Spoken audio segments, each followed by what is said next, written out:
Hi there, welcome to Kneppy Invest. Another really interesting week, down week. In fact, most indices. The ASX was down. I think the STW was down about 2%. So it's going to be interesting to see how my portfolios perform compared to the benchmarks. And I'm pretty sure at least one of my portfolios did fairly well because there was a takeover bid for one of the companies in that portfolio, and the share price of that company, Task Group, is up about 100%. I was active during the week, and interestingly enough, I have gone more to cash. I'm not sure if that is a sign around my sentiments in regards to the market, where thinking it's a bit topish, but I have built up my cash levels. So if we do see a fall in the markets, I'm able to take advantage of that. So I have sold out of a few positions, 6 positions during the week, and I did buy 3 positions, but those purchases were smaller than some of my sales. Now, I did sell out of Q Energy, and the main reason I sold out of Q Energy at a small profit was because that company's going ex-dividend. I thought maybe the share price would go on a little bit run just before they went ex-dividend, but it's not doing that. And I think the share price will pull back after they go ex-dividend because Australians love their dividends.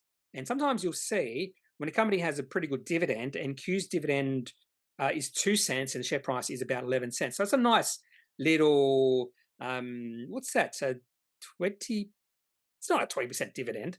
That's almost a 20% yield just on this one dividend.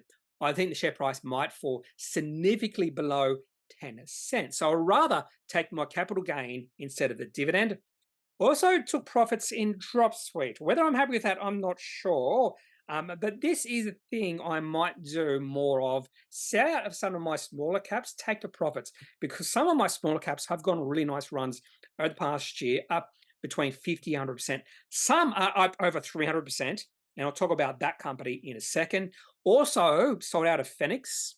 Wasn't happy with that, but iron ore is looking quite bearish. And I decided I really got to look at also the underlying commodity, not only the company.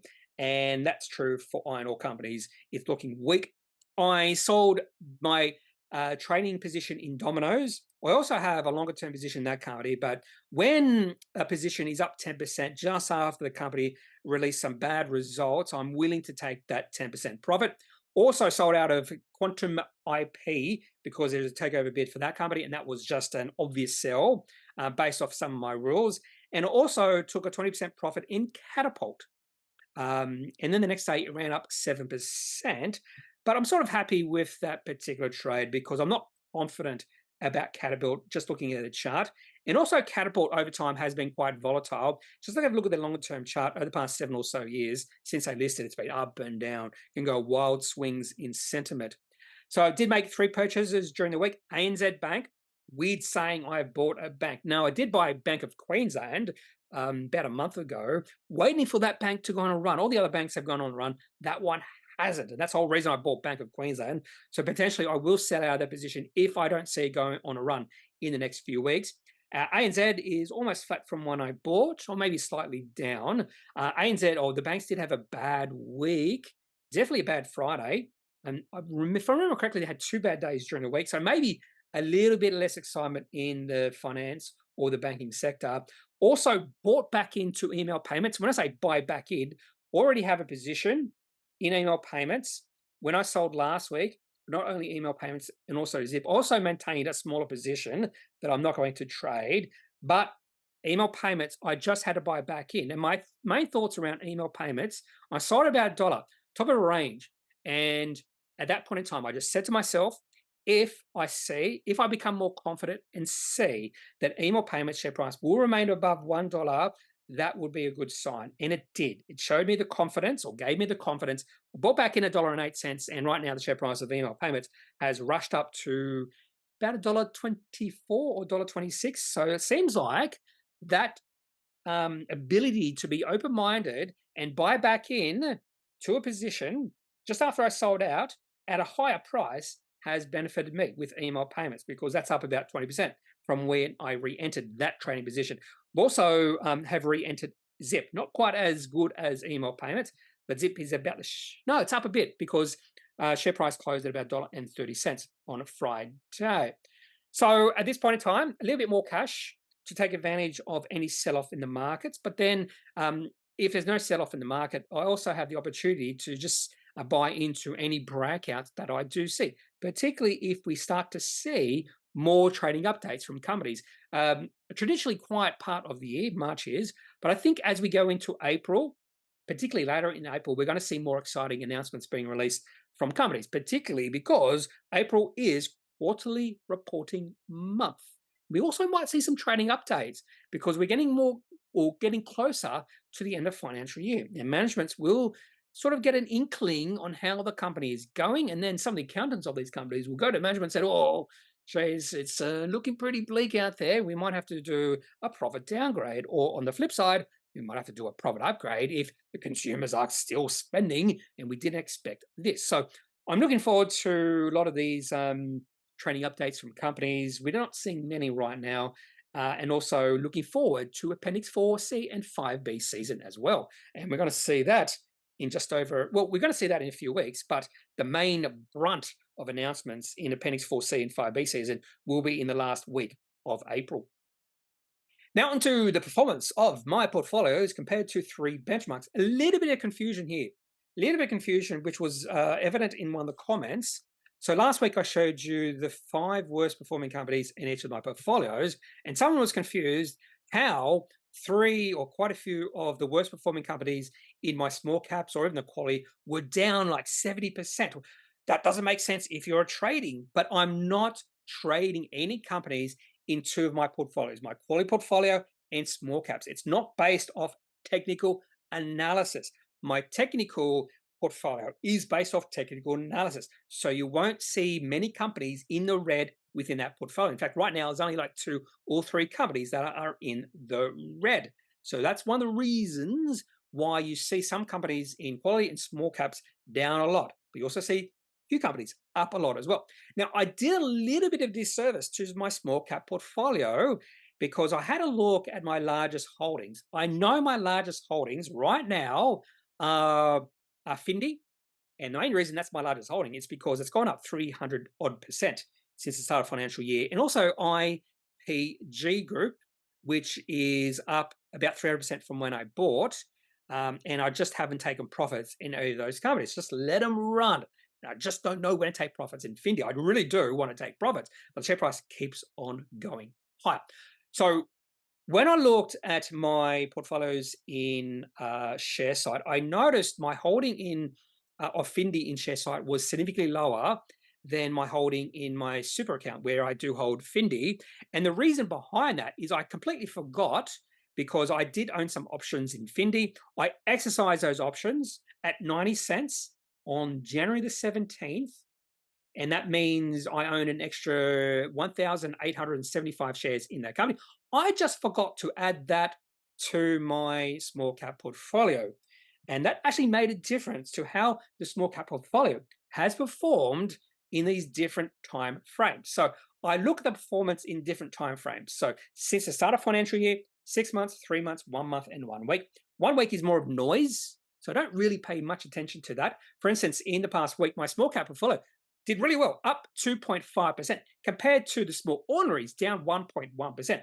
And I'll talk about why my small cap portfolio had a really good week. But if you want to get rid of the noise, have a look at the last 6 months, financial year, and even longer timeframes. Now, as I continue doing this exercise over the next few years, more than likely, I'm going to maintain 5 columns, but I'll have since inception, since the start of the financial year, 6 months, 3 months, and maybe 1 month. I'll get rid of the 1 week, maybe 1 month. I want to get rid of the noise because, to be honest with you, the last column is sort of not irrelevant, but it just tells you who has performed well in a 1 week period. I tend to focus more on the longer time frames since the start of financial year, 6 months and 3 months, even 1 month, sort of a transition period between noise and where there's more substance. Anyway, the main thing about the performance, the other thing I should mention is in my technology or technical portfolio, I got rid of the American investments, one American trade in that. And the whole reason behind that is because there's always currency loss or gain on that particular trade. And to be honest with you, I converted from Australian to American dollars before I made that investment. So there is no currency change. There's no, there's no need, but I don't know how to do that in share side. And the other thing I'm doing is I'm experimenting now with the American markets, trading or technical experiment. I've capped my holding in that experiment to $10,000, which is a really small portion of my overall capital, about less than a 2% capital. And I just want to see if the way I trade on the ASX can be transferred to the American exchanges. Maybe it's not. I just want to see. That's why I'm doing the experiment. You might say potentially I could just paper trade it, but I have found over time that paper trading is completely different to when you're trading with real money. It's different. Totally different. You are going to potentially make different decisions because it's real money. And the other thing is, when it comes to trading in America, is there's no fees. So every single trade I make, it's absolutely free. So what I'm doing is keeping it to small positions. So eventually I want to get to about, I think it was about at most 20 positions. So between 10 and 20 positions, but small sizes. So $500 to $1,000 trades. At this point in time, the experiment has just started. I'm already down 2%. That's okay. That happens when you look at a technical position. Sometimes initially the share price could fall a little bit and then it bounces. So we'll wait and see how successful that experiment is. But overall, my technical analysis ability in Australia or on the ASX has been highly successful since the start of financial year, up 51%. Even in the different time frames, 6 months, 3 months, and 1 month, up significantly. And not only that, beating the market to all buggery. Look at the start of the financial year, up 51%. Next best performing out of these 6, including 3 benchmarks, which is the NASDAQ 100, the small cap ordinaries on the ASX, XSO, and the STW, which is a ASX 200 ETF. 51% compared to the next best, 20.9% for the NDQ, small caps up 20.3%. The other 2 benchmarks, small ords up 8.8%, and I'm really happy with that. So the XSO only up 8.8%, but my small cap portfolio up 20.3%. So I'm doubling the returns of the XSO, and the STW up only 10.4%. So definitely, and my quality portfolio up 16.3%. I probably would like that to be a little bit higher. I don't know. But I compare the quality portfolio to the NDQ, and my whole thinking is maybe I should just invest in the NASDAQ, because when you look at my holdings in my quality portfolio, I am trending more and more towards holding more and more NASDAQ and New York Stock Exchange companies and less ASX companies. It's not quite 50-50 yet, but when you do look at my best performers in that particular portfolio, it is 50-50, and maybe the NDQ is the way to go. I don't know, but a lot of the companies I do own on the American exchanges are performing better than the NDQ. And then you look at the different time frames over 6 months. My technical portfolio is up 32.6%, again doubling most of the other portfolios and the benchmarks. Even the last 3 months, it's still significantly outperforming the others. And then look at 1 month, up 10.9%. The next best performing is the small caps at 4%, the XSO up 3.2%. And I'm just thinking I should spend more time on technical analysis. It's working, and maybe less time on qualities and small caps, which actually means less research. That's what the other thing I've come away with is less research, because I spend a lot of time researching companies, going through their financial statements, going through what the company does, all that sort of thing, and maybe spend less time on that and more time learning more about technical analysis, because I wouldn't consider myself to be an expert on technical analysis. And if I can become an expert or more of an expert, maybe I can even increase these returns. Anyway, that's just what I'm thinking right now. The last few weeks, I've shown you the worst performing and the best performing companies in my portfolio. So what I'm going to do now is show you the biggest holdings in my quality and small cap portfolio. And then in the next slide, I'm going to show you my biggest holdings in my technical portfolio. So some difference or subtle difference between the two. So on the top, we have the biggest holdings in my quality portfolio. We'll go through that first. We have 5 companies listed on the ASX and 5 companies listed in America. Just behind these 5 companies listed on America, coming in 11 and 12, is Novo Nordisk, which is listed on the Denmark exchange, if I remember correctly. And then we also have Apple. So in fact, 7 of my biggest holdings out of 12 are not listed on the ASX. So the 5 listed on the ASX are ResMed, Goodman Group, JB Hi-Fi, Breville, and REA Group. And also, you can see how these companies have performed since the start of financial year. So ResMed's only 6.9%. Whole reason I bought ResMed was because of that over reaction from the market in regards to Ozempic. Share price took a massive tumble, and that was just an opportunity for me to buy a high quality company. Now, whether a ResMed remains a high quality company in the future remains to be seen. But right now, I think that effect on ResMed of Ozempic was overstated by many.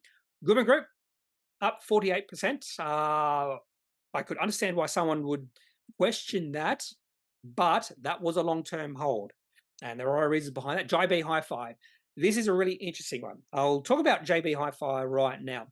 I bought JB Hi-Fi back in 2011, 2012 at about $8, if I remember correctly, when it was the most shorted company on the ASX. Whole reason or whole thesis behind the shorts back then was Amazon was going to destroy JB Hi-Fi.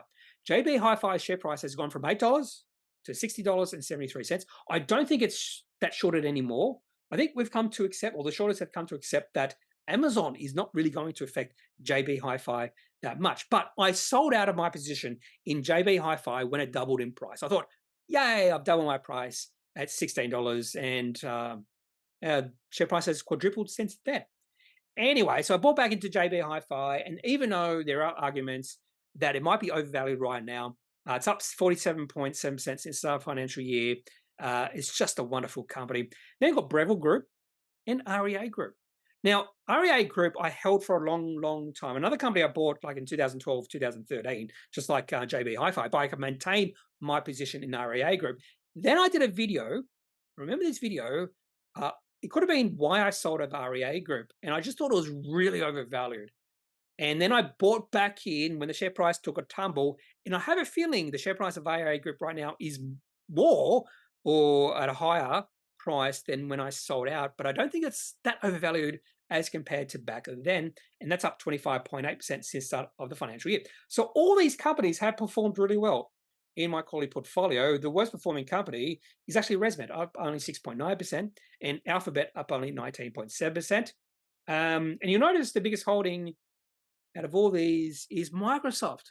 So Microsoft is my biggest holding out of all these companies at almost $7,000. So nicely diversified. Amazon, Alphabet, Microsoft, Shopify. I'm really excited about Shopify because I haven't that company has the potential to grow significantly from here. So that's sort of my hope that that's going to give me outsized returns in the next 5 to 10 years.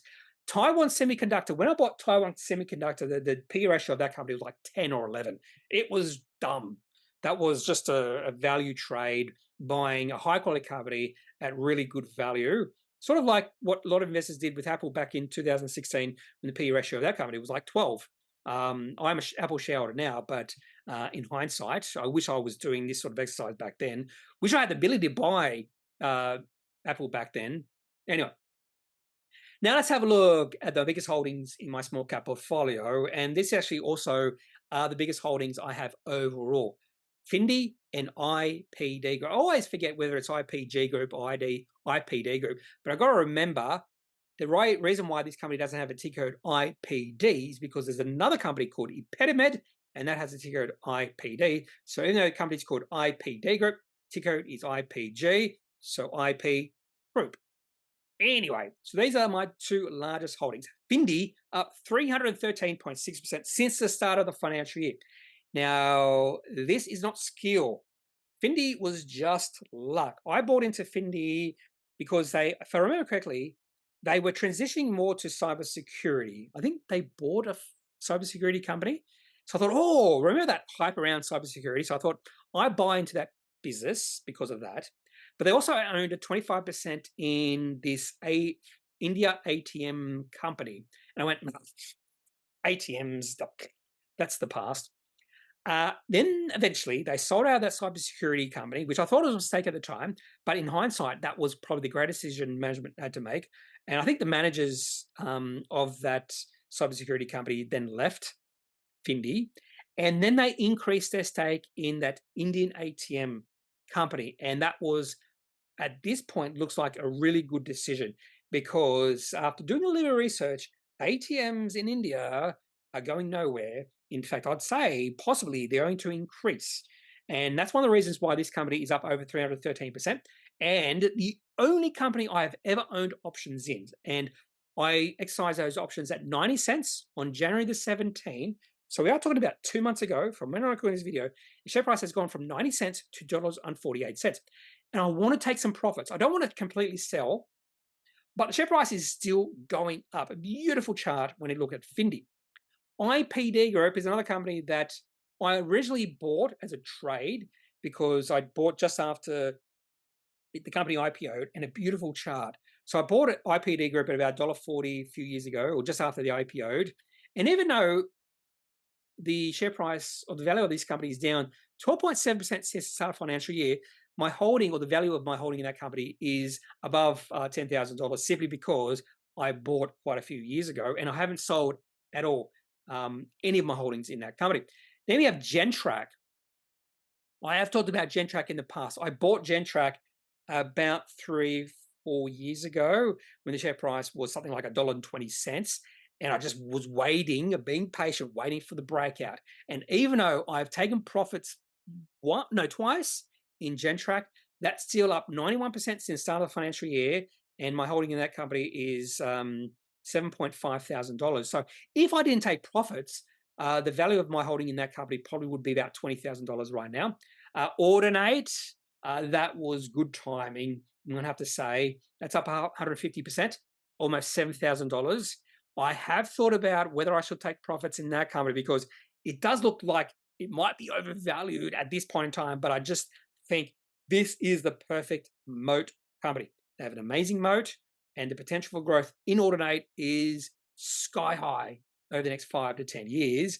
So it's sort of the company I just want to own for the long term, in the hope the company can realize the potential. If they realize the potential, again, sky is the limit when it comes to Ordinate.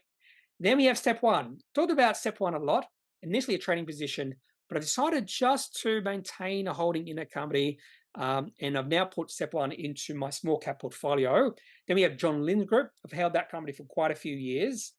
Neuropharmaceuticals are fairly similar to Gentrack, where I have taken profits along the way, but I'm not going to take profits anymore. So that's true with Gentrack. In fact, Gentrack, if I do sell anymore in Gentrack, it's going to be my complete holding in that company. Neuropharmaceuticals, I originally bought that about $3 late 2021. It's now up 7-fold since then. And then we have XRF Scientific, Bisan, and then Task Group. Task Group is the company that went up 100% during the week because of the takeover. I've yet to realize my profit in that company, because I've held shares in that company for 320 or 330 days. I'm just waiting for that to tick over to 366 so I can realize a lower tax on that sale. And unless the takeover bid fails, which more than likely it won't, the share price can't go any lower than 79.5 cents. And more than likely it's going to be a little bit higher than that. So I'm willing just to wait and hold my shares in that company just because of tax reasons. Now to my largest holdings in my technical portfolio. Now, usually my strategy when I buy an initial technical position is small parcels. When I say small parcels, I'm talking about $2,000, $3,000, sometimes $1,000, depending on the company, depending on my conviction. Now, my biggest holding in my technical portfolio is ServiceStream. And to be honest with you, I don't really like that, because I'm still waiting to take profits in that, complete profits. It's up 56.7%. I just don't like ServiceStream, the company itself. It's a low-quality company, but they had a really good half-year report.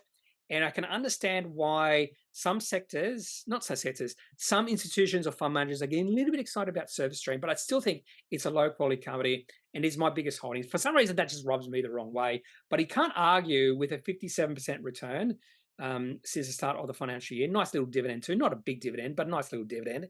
And to be honest with you, I could take that money and just trade a few other companies. I don't know. I have yet to decide about Service Stream because the share price keeps going up. Then we have Superloop. And Superloop, this was pretty good timing, a nice breakout. And when you do buy on a breakout, this is exactly what you want to see.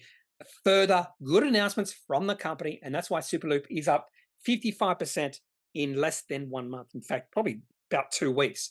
So if you haven't been following what's happening with Superloop, there was a takeover bid of Superloop from Aussie Broadband, and then Superloop stole Origin from, so like a white label, I forget what they call it, Origin from Aussie Broadband, which is really interesting, and that's why Superloop has gone on a bit of a run.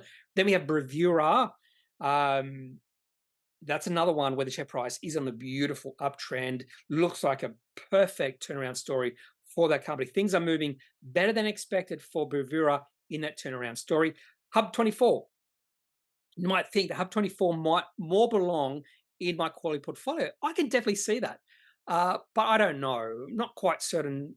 I'm not quite there yet. I've held Hub24 for over 6 months right now. So once we are talking about a holding for over 10 months, I'm probably less willing to take profits in that company because we're getting towards that 12-month period. And taxes are more of an issue, not an issue, but should be more of consideration in selling a position when you're around that 12-month period, because you pay less tax, capital gains tax, if you hold a position for more than 12 months. But at this point in time, I've held Hub24 for about 7 months, so not quite that. Adrat Holdings. Bought that company because it looked cheap. So maybe it doesn't quite belong in this portfolio, but just bought it because it looks cheap. Not really a technical position, but I put it into this in this portfolio because more than likely I will take profits in that company eventually. It's up 27.7% since I bought. So I have been thinking about taking profits in that. Electro-optic systems. So I own a longer term position in that company, but also trading that. That's up 84.2% since the start of, or since I bought that trade position. Then we have Elders. Elders was a great trade. I can't wait to do a video on Elders, grade my trade, because that's up 20.7% since I bought. And there is potential I will eventually take my profits in Elders, because whenever a position like Elders is up 20.7%, you can't argue with that. Then we have Judo Capital, up 13.6%, a little bit of a tumble in the last few days. Cochlear, bought on a breakout for that company. I think it was just shy of a breakout. In anticipation, the share price will be breaking out. It's up 7.9%. And A2 Milk, up 5.9%. That's again on the back of the half-year results. And that's up 5.9%. So you can see I did have larger positions in Cochlear, Judo Capital, and A2 Milk than some of my other trades, which might be 2,000 or 1,000, just because these are bigger companies and more of a higher conviction around those trades. And that is all I have for this portfolio update, 16th of March, 2024. When's the Ides of March? Is that the 17th of March? I'm always the Ides of March. I'm just Ides of March. Something is St. Patrick's Day, 17th of March. Now, Ides of March is the 15th of March. I'm pretty sure St. Patrick's Day must be the 17th of March. So happy Ides of March. Isn't that something to do with Julius Caesar being assassinated? St. Patrick's Day, I just put St. Patrick's and brought up a school. St. Patrick's Day is the 17th of March, and I'm pretty sure Ides of March has something to do with Ides of March, something to do, Ideas of March, something to do with Caesar. Was that when he was assassinated?